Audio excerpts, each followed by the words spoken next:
இந்த பரம்பிக்குளம் ஆழியார் திட்டத்தில் 4,4 லட்சம் ஏக்கர் பயன்படுகிறது. அதில் பார்த்திங்கன்னா 3 லட்சம் விவசாயிகள் பயனடைகிறார்கள்.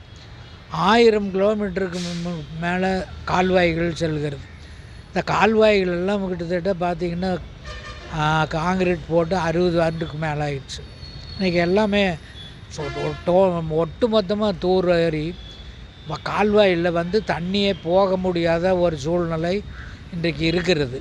எல்லா கால்வாயிலும் சேதாரமடைந்து கடைமடை வரைக்கும் தண்ணீர் கொண்டு போய் சேர்ப்பது மிக சவாலாக இருக்கிறது.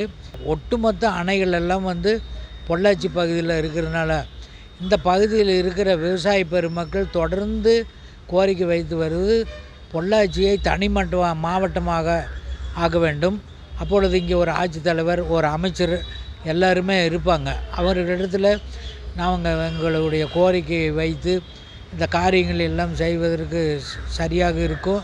அதனால் அரசு உடனடியாக இதில் தலையிட்டு பொள்ளாச்சி மாவட்டத்தை அறிவிக்க வேண்டும்.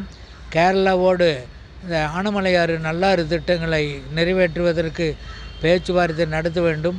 அதே போல் இந்த 1000 கிலோமீட்டருக்கு அதிகமாக இருக்கிற அந்த கால்வாய்களை உடனடியாக செப்பனிடுவதற்கு நிதி ஒதுக்க வேண்டும் என்கிற 3 கோரிக்கைகளை தமிழக அரசுக்கு நாங்கள் வலியுறுத்துகிறோம்.